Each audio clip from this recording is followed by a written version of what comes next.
함께 오늘 이 예배를 드리게 되었습니다. 우리 정관용 선교사님, 아까 환영을 제대로 못했는데 오늘 환영의 박수 부탁드립니다. 대만에서 복음을 전하고 있는 복음의 최일선에서 전하고 있는 우리 정관용 선교사님의 앞으로의 사역을 함께 하시고 무엇보다도 우리 인생길 가운데서 함께 하셨던 하나님의 은혜와 사랑으로 함께 하시기를 간절히 바랍니다. 네, 옆에 이 지역을 현재 누군지 제가 몰라서 제가 소개를 못하겠습니다. 군대에서 휴가 나와서 오진영. 아, 그렇군요. 예, 그렇게 설명을 해주시. 아, 예. 우리 저기 세미 오빠, 세림이 오빠. 아, 예, 우리 환영이와 반갑습니다.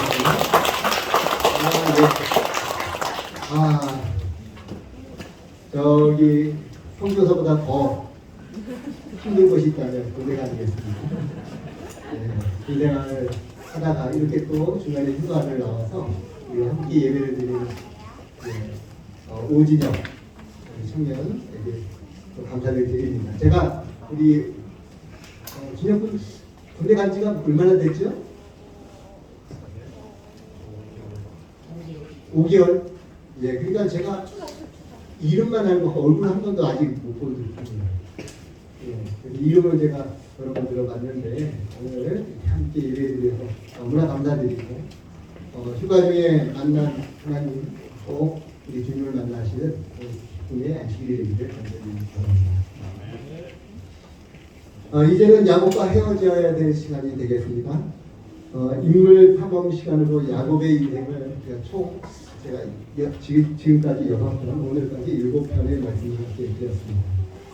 오늘은 그 마지막 시간, 위대한 인생 여정의 끝이라고 하는 제목이기 때문에 연구자 합니다. 야곱이 우리의 삶에 특별했던 것은 야곱은 참 우리가 친근한 삶이었다라고 하는 것입니다. 자초같이 즐긴 인생을 살아온 야곱의 삶은 우리에게 정말 정감이 넘치는 그런 인물이 아닐 수 없습니다.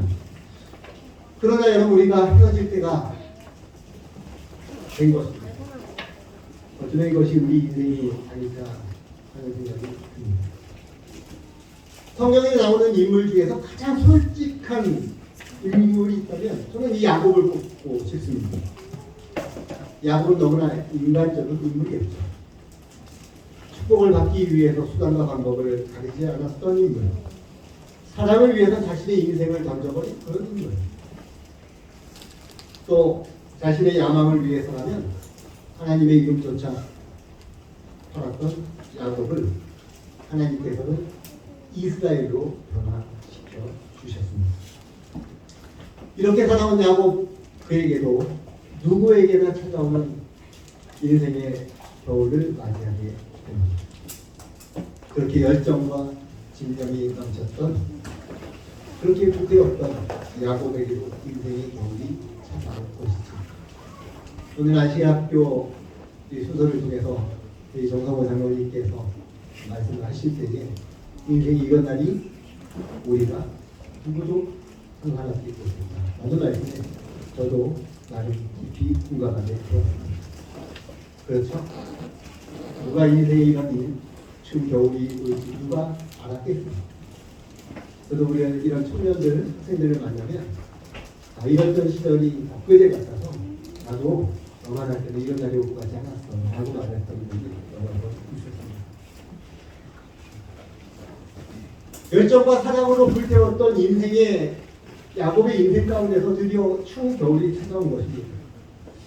마지막 순간이 찾아온 것입니다. 저는 2020년 12월 9일을 잊을 수 없는 날이었습니다. 그날은 수요일이었어요.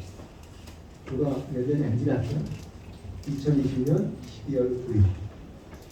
그날은 제 인생의 큰 전환점이 되었던 날이기도 합니다.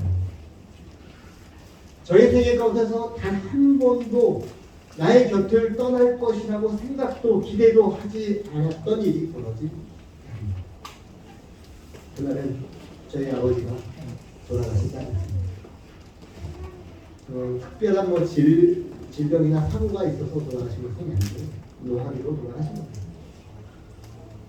가장 가까운 가족 중에 한 명이 저희 곁을 떠나는 그런 일이었습니다. 헤어져야만 했습니다. 그래서 저희 아버지의 죽음은 저에게 사실 많은 깨달음을 얻게 했습니다. 일반적으로 보면 저희 아버지의 죽음이 특별하지는 않습니다. 왜냐하면 90세에 수명을 누리셨고 또 5 아들을 키우셨고 많이 화려하지는 않지만 평범하지만 나름의 삶을 잘 하셨던 분이셨죠. 그러나 그분의 죽음은 저에게 많은 삶의 의미를 깨닫게 한 날이었기 때문에 2020년 12월 9일 수요일 그날 새벽을 제가 잊을 수가 없습니다. 사는 날 동안 신앙이 왜 중요한지를 깊이 깨닫게 했던 날이 그 날입니다. 영원한 운명은 살아있는 동안에 결정될 수 있다고 하는 사실을 깨닫게 하는 날이기도 합니다. 우리는 죽고 난 다음에는 그 어떤 선택도 어떤 결정도 우리에게 주어지지 않는다는 사실을 너무나 잘 알고 있습니다.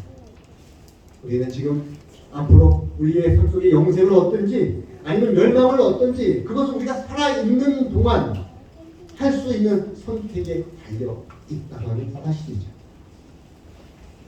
그래서 우리는 지금 우리 인생이라고 하는 이 시간은 수많은 선택권들이 우리에게 주어진 마치 축제와도 같습니다.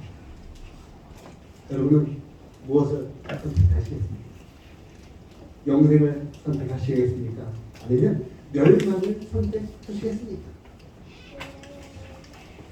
하나님께서 우리에게 주신 생을 누리고 즐겨야만 합니다.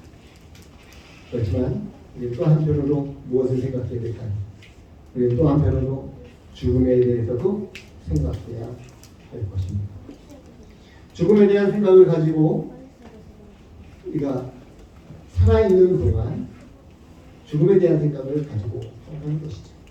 이 죽음에 대한 생각은 때로는 우리를 성숙하게 만들기도 하고 때로는 신앙의 깊이를 더 깊게 만들기도 합니다. 그래서 여러분 우리가 살아있는 동안에 죽음에 대한 생각을 하는 것은 매우 유익한 일임을 기억하시기를 간절히 바랍니다. 우리 학생들, 우리 청년들도 마찬가지입니다. 살아있는 동안에 죽음에 대한 생각을 하는 것이 매우 유익하다는 것을 기억하시기를 바랍니다. 자, 여러분, 근데 하나님을 잘 섬기던 사람들의 공통점이 있어요. 어떤 공통점이 있을까요? 하나님을 잘 섬기는 사람들의 공통점 중에 하나는 무엇이냐면 그들은 자신의 인생의 마지막을 어떻게 지낼 것인지에 대한 감각을 가지고 있다라고 하는 겁니다.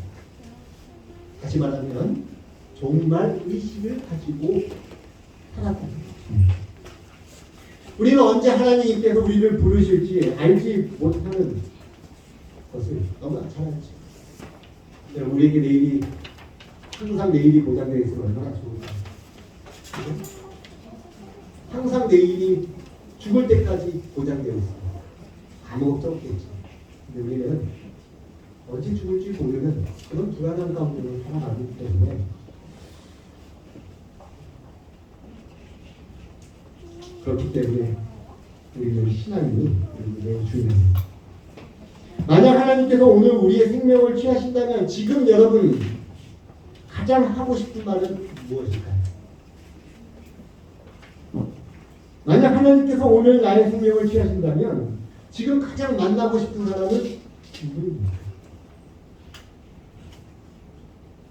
어떤 면에서 우리는 다 시한부 인생을 살아가고 있는 것이죠.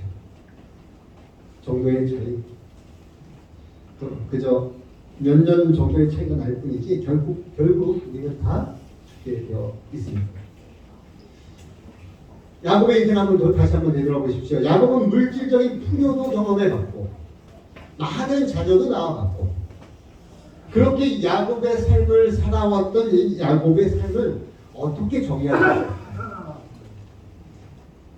히브리서 11장에 믿음의 조상들의 삶을 나열하고 있는데 그 믿음의 조상들의 삶이 어땠는지를 성경이 딱 한 줄 또는 한 문장으로 요약하고 있는데 이 야곱의 생애를 정의할 때 야곱의 생애 초, 중, 반 야곱의 생애 가운데서 어릴 적과 장년의 삶과 노년의 삶 속에 히브리서 11장 21절에는 이 야곱의 삶의 정의를 언제 정의를 했을까요? 히브리서 11장 21절 같이 한번 읽습니다. 믿음으로 시작. 믿음으로 야곱은 죽을 때에 요셉의 각 사람의 각 아들에게 축복하고 그 지팡이 머리에 의지하여 경배를 하였습니다.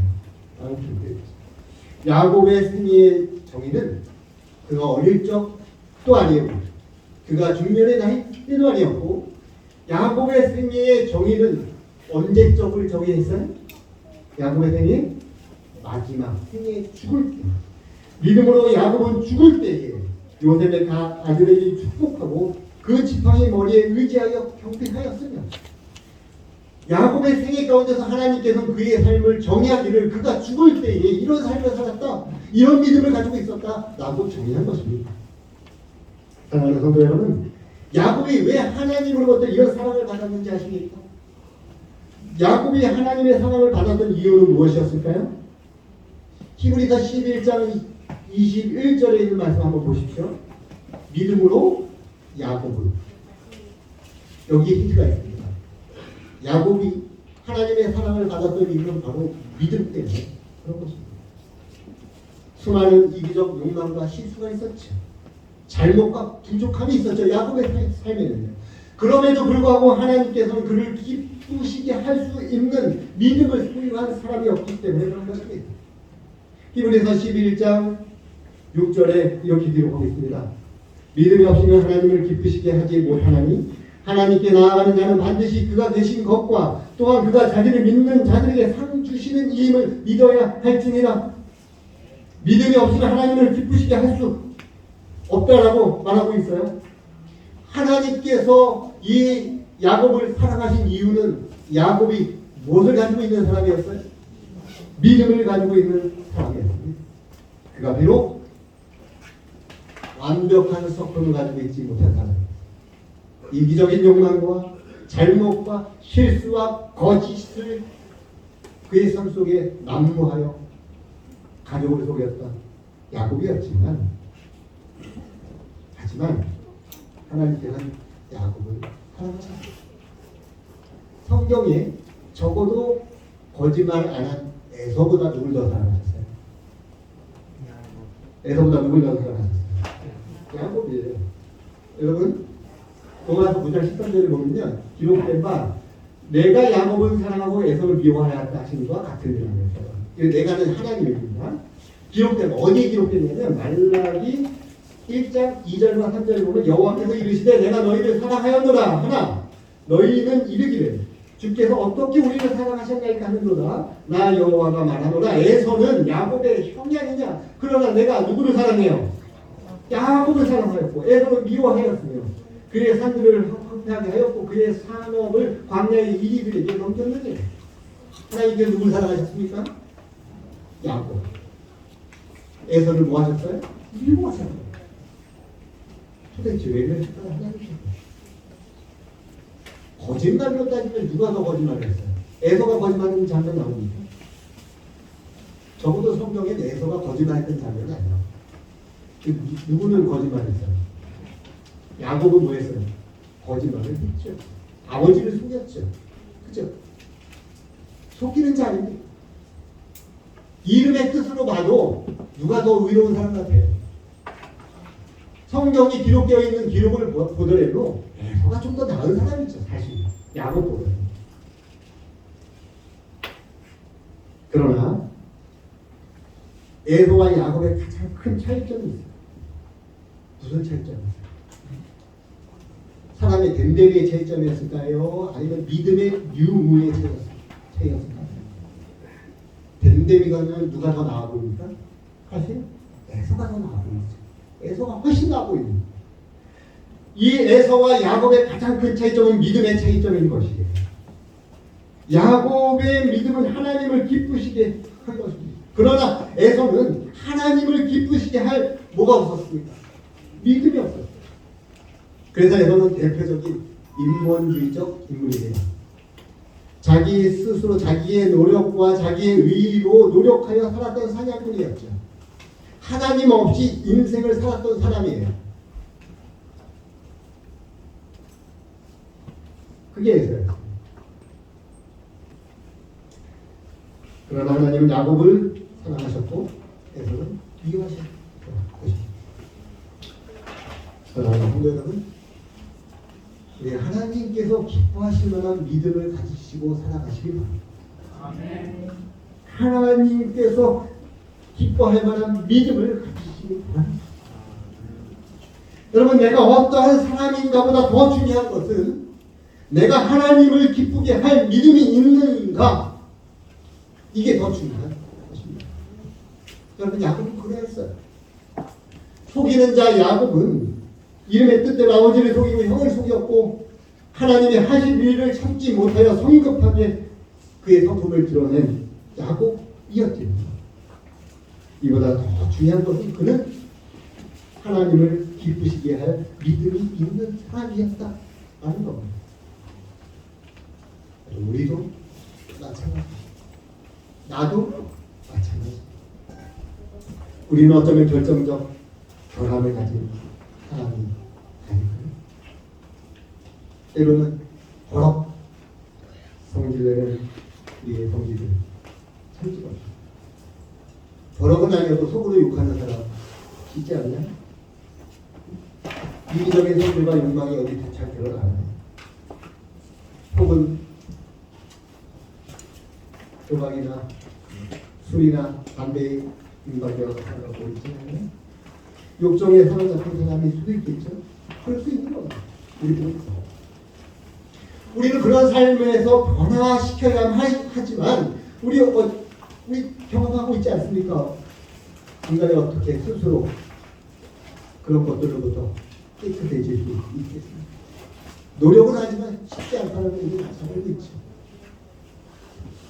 하지만 우리가 비록 그런 결정적 결함을 가진 사람이라 할지라도 우리 모두 하나님이 기뻐하실 만한 믿음을 가질 수 있는 사람인 것입니다.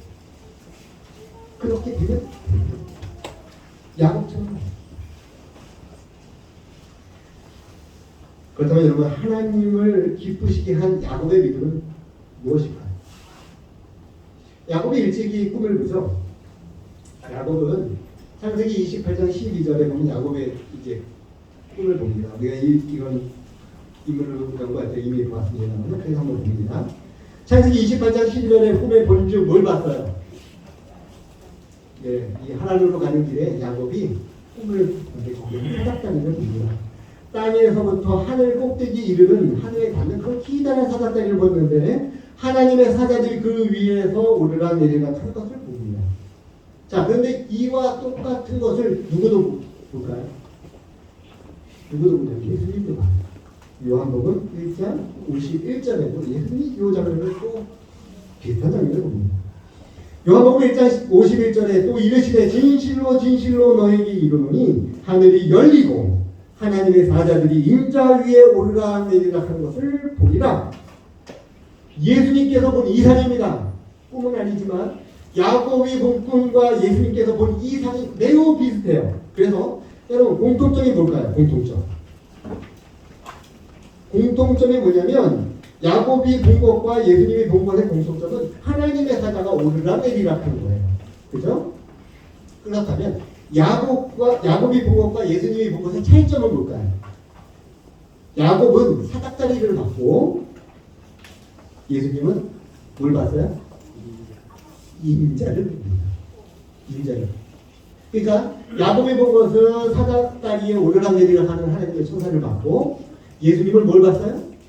임자가, 하나님의 사자가 임자를 오르락내리락 하는 것을 봤어요. 그러면 여러분, 요 동일한 사건 한번 보십시오. 사닥다리가 임자를 봤겠죠. 사닥다리는 임자를 가리고 임자가 누구예요? 예수님 자신입니다. 요한복음 1장 51절에 예수님이 이 산 가운데서 인자가 하나님의 천사가 인자를 오르락내리락 한 것은 죄로 인하여 갈라졌고 깊은 고랑이 생긴 인간과 하나님 사이를 연결하는 사닥다리 대신 자기 자신을 보게 됩니다. 하나님의 천사가 하늘과 땅을 오르락내리락하면서 구원의 사역을 본 것이죠. 예수님이 본 겁니다. 야곱이 그러면 야곱은 사닥다리를 통해서 뭘 본 거예요? 누굴 봤을까요? 야곱이 본 거.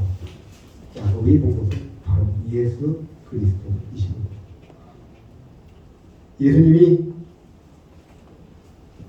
이 땅에 장차 오실 예수님을 본 거예요. 여러분, 야곱의 믿음은 바로 그 믿음이에요. 야곱이 그 젊은 나이에 그때 사닥다리에서 예수 그리스도를 본 이후로부터 예수님을 믿는 믿음을 가지고 살아가는 것이죠. 바로 그 믿음입니다. 믿음, 소망, 사랑. 그 중에 제일은 뭘까요? 그 중에 제일은 사랑이다. 라고 했습니다. 그러나 여러분, 이 사랑도 그 첫 출발은 뭘까요? 믿음, 소망, 사랑. 그 출발도 믿음입니다. 모든 것은 믿음에서 만나게 되는 거예요. 믿음이 있기 때문에 소망이 있고요. 누군가를 사랑한다는 것은 그를 믿어준다는 뜻 아니겠습니까? 믿음은 모든 것의 기초가 됩니다. 우리가 사는 이 세상도 믿음이 기초가 되지 않으면 무너집니다. 이발사에게서 내 머리를 맡길 수 있을까요? 뭐가 없으면. 이발사에게 면도하는 이렇게 머리 면도를 하는 우리 남성분들 믿을 수 있나요? 뭘 보고 그렇게 칼을 얼굴에 대는데 뭘 믿고 하십니까? 칼을 든 의사에게 내 몸을 맡길 수 있나요? 맡길 수 있죠. 뭐가 있으니까요. 네, 자격증이고 믿음을 가지고 있으니까요. 운전을 하면서 앞에 달려오는 차가 이 앞에 차가 내 중앙선을 넘지 않을 것 같은 믿음이 있잖아요. 여러분, 우리 삶에 믿음 없으면 다 무너집니다. 신앙도 마찬가지입니다. 믿음은 우리 건물의 기초와 같아요. 사도 바울은 그의 생애의 마지막 부분에 뭐라고 간증했느냐? 내가 선한 싸움을 싸우고 나의 달려갈 길을 마치고 무엇을 지켰더라? 믿음을 지켰습니다. 말하고 바울은 사랑을 지켰다라고 말하지 않고 바울은 믿음을 지켰다라고 말하고 있죠. 성도 여러분, 호랑이는 죽으면 뭘 남길까요? 가죽을 남기고 사람은 죽어서 뭘 남겨요? 이름을 남깁니다.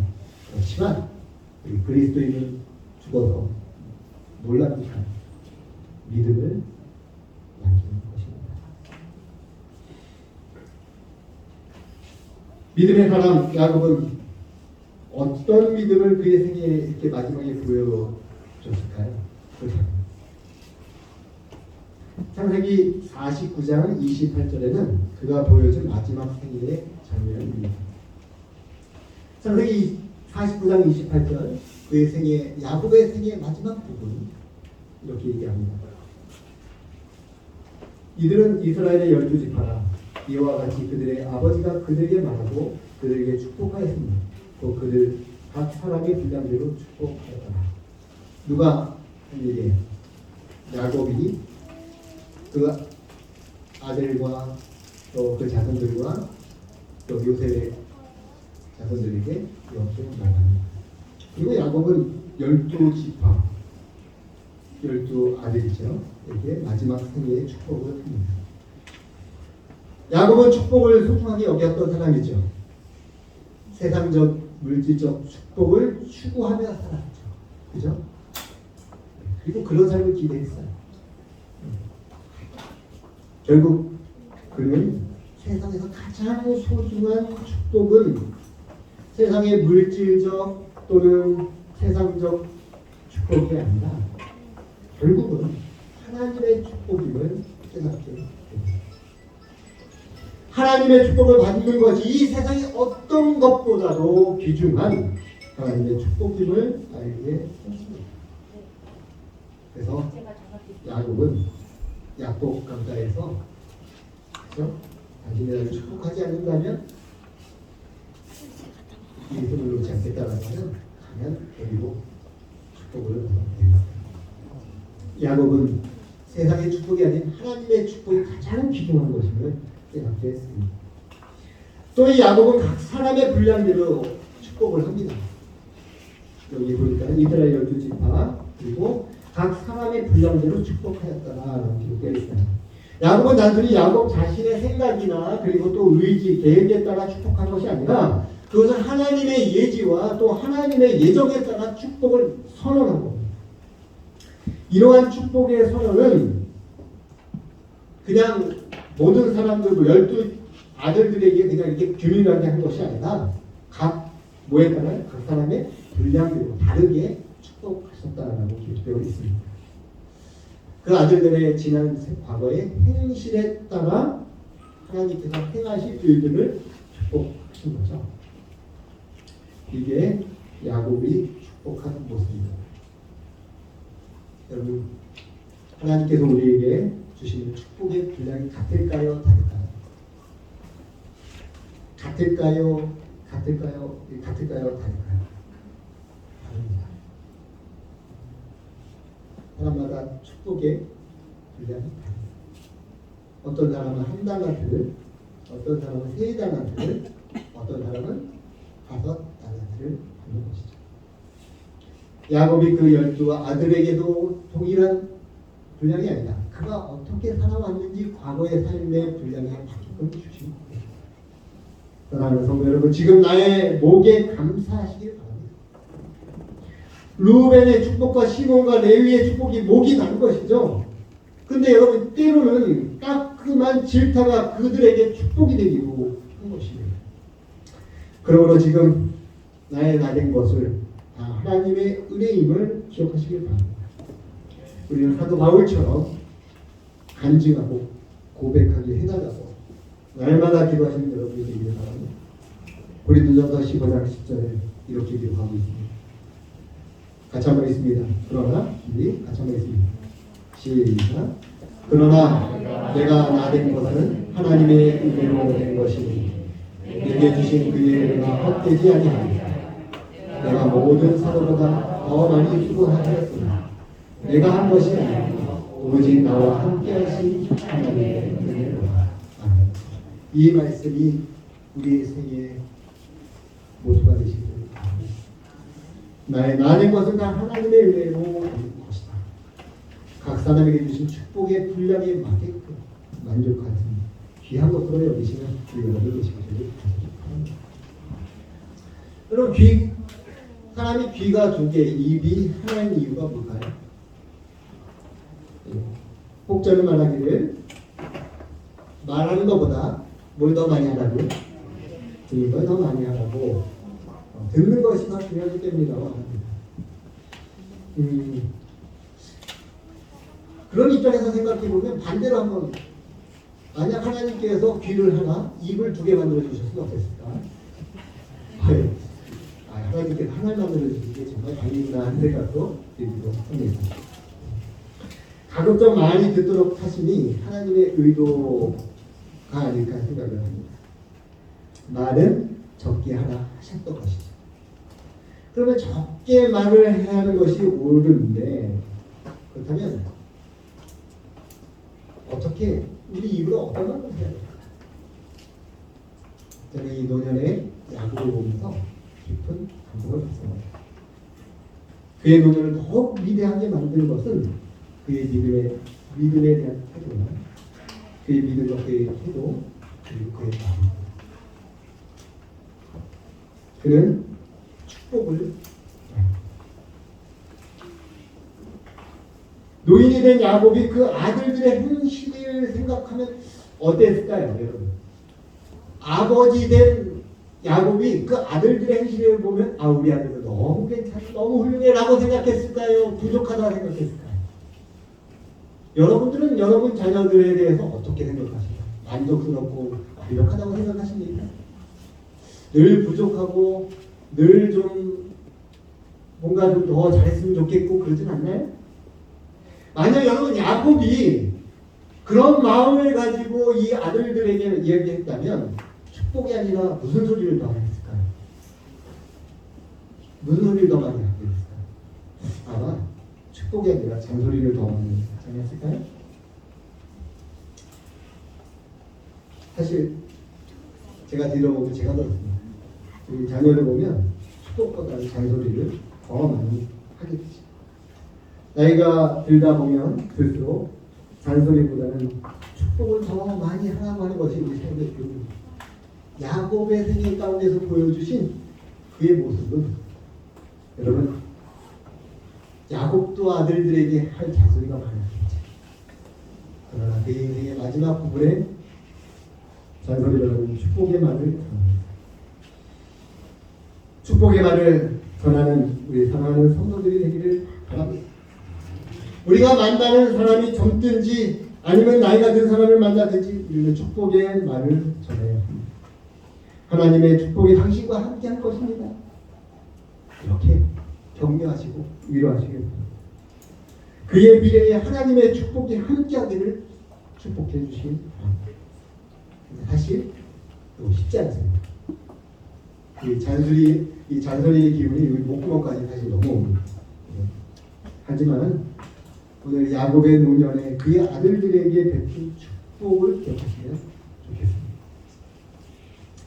저는 이 말씀을 마치면서 잡초 같은 인생이 명품 인생으로 변화된 비결을 한번 기획해 보고자 합니다. 첫 번째 그 비결은 환급표가 부러지는 값을 지불해야 합니다. 하나님의 축복은 환급표와는 비교할 수 없죠. 야곱의 인생 가운데서는 야곱은 환급표가 부러지는 대신 하나님의 축복을 받았습니다. 그만한 가치가 있는 것이죠. 야곱의 생애를 통해서 우리는 두 번째 교훈을 배우게 됩니다. 특별히 이 점을 좀 주목했으면 좋겠습니다. 그것은 무엇일까요? 예배하는 사람이 되기를 바랍니다. 히브리서 11장 21절 우리가 이미 말씀을 읽었죠. 하나님께서 그를 야곱을 사랑하신 이유가 뭐라고요? 야곱은 어떤 사람이었어요? 믿음 있는 사람이었죠. 근데 하나 더 있습니다. 하나님께서 그를 사랑한 이유는 또 있습니다. 그것은 미루로 야곱은 죽을 때 요셉의 각 아들들에게 축복하고 그 지팡이 머리에 의지하여 뭐 하였으며? 그는 뭐 하는 사람이었어요? 지팡이 머리에 머리를 의지하면서 하나님께 경배하는 사람이었어요. 여러분, 잡초 같은 인생을 명품 인생으로 바꿔주시는 하나님의 비결은 바로 예배하는 자가 되는 것입니다. 야곱은 마르게 살지 못했죠. 그러나 그는 예배드리는 사람이었습니다. 삼촌 라반의 집으로 갈 때 그는 아버지께 거짓말한 사람이었어요. 그러나 광야 속에서 그는 하나님을 만났고 하나님께 경배를 드립니다. 야곱은 한 번의 승리자가 아니라 지속적인 승리자로 살아갑니다. 그의 삶의 비결은 그의 마지막 순간까지 그 지팡이 머리를 의지한 채 하나님께 예배 드렸던 겁니다. 잡초 같은 인생을 명품 인생으로 만들어주는 결정적 변화의 요소는 바로 예배입니다. 야곱은 하나님을 예배하는 예배자였습니다. 사랑하는 성도 여러분, 우리도 하나님께 예배드리는 예배자가 되기를 간절히 바랍니다. 그렇게 해야 잡초 같은 인생을 명품 인생으로 바꿔주실 하나님의 꿀팁 꼭 기억하십시오. 우리의 인생을 명품 인생으로 바꿔주실 하나님의 꿀팁은 하나님 앞에 예배드리는 자가 되는 겁니다. 전심을 다해 예배드리는 자가 되시길 바랍니다. 이게 축복의 방법입니다. 이게 진짜 성경이 약속한 방법이에요. 잠언 22장 4절 같이 한번 읽어볼까요? 겸손과 시작. 겸손과 하나님 여호와를 경외하는 보상은 재물과 영광과 생명입니다. 겸손과 여호와를 경외함의 보상은 재물과 영광과 생명입니다. 약속입니다. 성도는 예배를 생명처럼 여기셔야 합니다. 예배는 축복의 샘물과도 같기 때문에 우리 헌신의 능력이 예배에서 나옵니다. 우리 삶의 행복의 근원이 예배에서 나옵니다. 우리 하나님께 대한 사랑의 근원은 예배에서 나옵니다. 그래서 하나님의 관심 우리가 좀 더 나은 예배자가 되기를 원합니다. 성경에 나오는 24장로 있죠? 24장로는 뭐 하는 사람들일까요? 성경에 보면 그들이 하는 일이 딱 한 가지, 하나님께 예배하는 거예요. 이 교회가 남길 비전은 예배죠. 철저하게 안식일 예배를 잘 드릴 수 있도록 우리 후손들에게 잘 가르쳐요. 사랑하는 성도 여러분, 잡초 같은 인생을 명품 인생으로 바꿔주신 야곱의 생애 가운데서 나타난 이유, 그런 믿음이 있어 하나님을 기쁘시게 하는 자예요. 평생 성품적 변함이 있으나 하나님께 예배하는 자였어요. 우리는 그런 삶을 쫓아간다면 잡초 같은 우리 인생을 명품 인생으로 바꿔주실 것이 아니요. 하나님 앞에 명품 인생으로 거듭나는 우리 성도 여러분이 되기를 간절히 바라며 말씀을